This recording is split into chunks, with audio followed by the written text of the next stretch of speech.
Hello everyone, welcome back to the Salem Witch Trials. If you're a member, you can enjoy this, or if you're on the podcast, you can also enjoy listening to this. If you hear any snoring in the background, it's just my dog. That's all. So let's continue where we left off. In 1692, magic was quite real, and it is possible some of the accused believed they were practicing it. We do know that at the very least, white magic was practiced at Salem village, as exemplified by the witch cake made under Mary Sibley's supervision. There was also John Hale's account of Dorcas Hall's palm reading and fortune telling. White magic could cross the line into black magic, as when the fortune telling turned to predictions of death. Counter magic was also used to protect homes, their occupants from witches. In 1973, when the Danvers home built by Governor John Endecott's son, Zerubbabel, was disassembled to make way for a shopping mall, workers found an iron horseshoe and an eel spear, shaped like a trident or devil's pitchfork. This was nailed to the timber frame near the hearth and outside the door to prevent evil from entering the home. The objects were discovered under the interior sheathing, suggesting they had been placed there when the home was built in 1681. An eel spear was subsequently discovered in the interior of Rebecca Nurse's house on top of the plate, the beam that supported the roof, in a section of the lean-to built no earlier than 1740. Such counter magic was apparently common, even in the homes of devout Puritans, such as the Endicotts and the Nurses, and its use continued well past 1692. Carefully hidden, these objects would be out of view or disapproving eyes of those, such as Samuel Parris, who considered counter magic, be it horseshoes or witch cakes, it was all evil.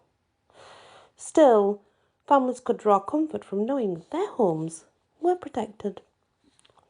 There also was considerable evidence of image magic, the use of puppets.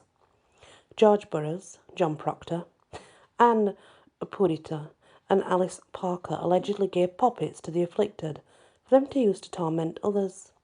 And years before, workmen had found puppets in the cellar wall of Bridget Bishop's house. John Proctor's son, William, was seen using a puppet, and Job Tuckley allegedly drove a great pin through the heart of a puppet, thus killing a man. Anne Dolliver, she was a slave, Candy, and Elizabeth Johnson Jr. all confessed to owning puppets. Candy was excused from the court in the middle of a testimony and returned with 2 puppets. She had fashioned papillon knots in rags. Johnson brought her 3 puppets to court as well, 2 made of rags or a striped sort of cloth, while the third was crafted from birch bark. Dolliver said she had owned 1 or 2 puppets made out of wax, though that had been 14 years earlier. A search of the home of Mary Lacey Sr. and her daughter produced a suspicious parcel of rags, tape and quills, tied up, just the sort of supplies used to make puppets. Clearly, there were some who not only believed in the power of puppets and black magic, but they were willing to use it. For marginalised people, magic was a way to take control of their lives. Bridget Bishop was a poor woman, and Dolliver's husband had abandoned her. Dolliver tried to excuse her behaviour, explaining that because she thought she was bewitched, and she had read in a book that told her that the way ye way to afflict them that had afflicted her. As a minister's daughter, Dolliver clearly knew better. Trying to harm someone with magic was the devil's work. Her judgment may have been tempered by mental illness, though, for in 1698 her father, Reverend John Higginson, referred to her as overbearing melancholy. Crazed in her understanding she was. Several years later, she would be declared mentally incompetent. Simple-minded Elizabeth Johnson Jr. probably did not fully understand the significance of her actions either. At best, there were only a handful of people practicing magic, especially black magic, in Essex County in 1692. There was no grand conspiracy of hundreds of witches, as some of the deponents have described. However, a few poppets and stories of others provided sufficient physical evidence to convince people that Salem was indeed besieged by Satan and his agents. Witchcraft, black or white, was above all else a very serious religious crime, and spiritual concerns are clearly reflected in the evidence. Salem village church members felt themselves under attack by Satan and led the accusations, lodging their charges principally against the people who were not members of the village church or congregation. Yet, the allegations went much further than the bounds of Salem village church, reaching anyone who might be a threat to orthodoxy, from Quakers, Baptists, to even 5 Puritan ministers and many members of their families. Many of the accused had ties to Quakers. The Bay Colony's execution of 4 Quaker missionaries for heresy more than 3 decades earlier had resultant outrage from the English crown ensured that no Friends would be harmed in the witch trials. Yet Puritans continued to have great concerns about Quakers. In his 1684 Illustrious Providences, Increase Mather connected the Friends on Long Island to a group of ranters, an extreme radical Protestant sect known for drinking, blaspheming, and practicing free love, believed to have bewitched their neighbours. He also described the attack of a stone-throwing demon on the Debouche Tavern, owned by a Quaker named George Walton in Portsmouth, New Hampshire. In the late 1680s, Increase's son Cotton Mather and 3 other Puritan ministers, John Allen, Joshua Moody, and Samuel Willard, would engage in a tract war against Quaker George Keith, whose writings attacked the Puritans.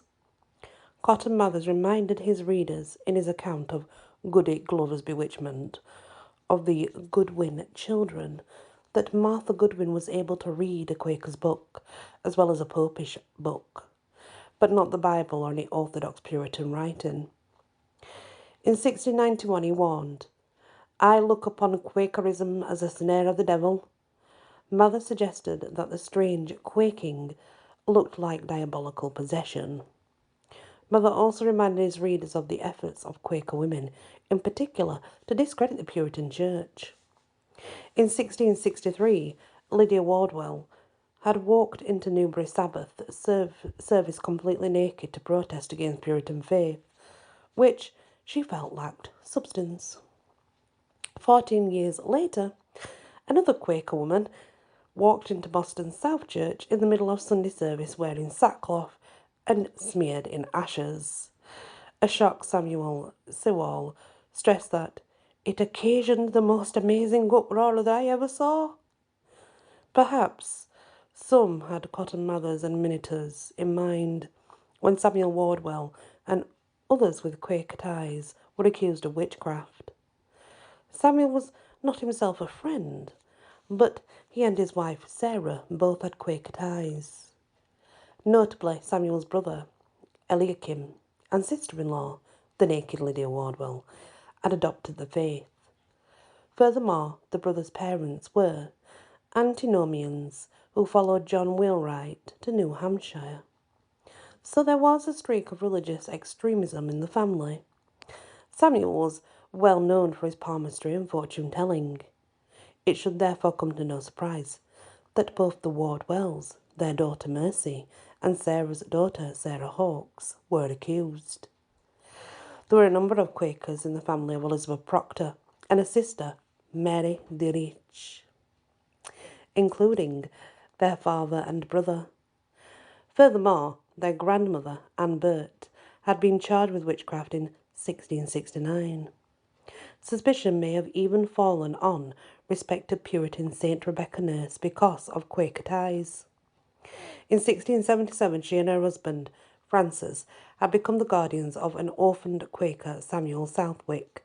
Perhaps Sarah Good had had some Quaker leanings, or at least knew their writings well enough to use them against her executioners.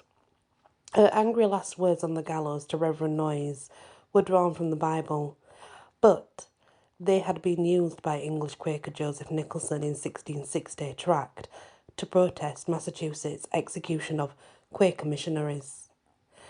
Nicholson warned the magistrates and ministers of Bay Colony that God would seek vengeance, and you shall have blood to drink who have shed innocent blood.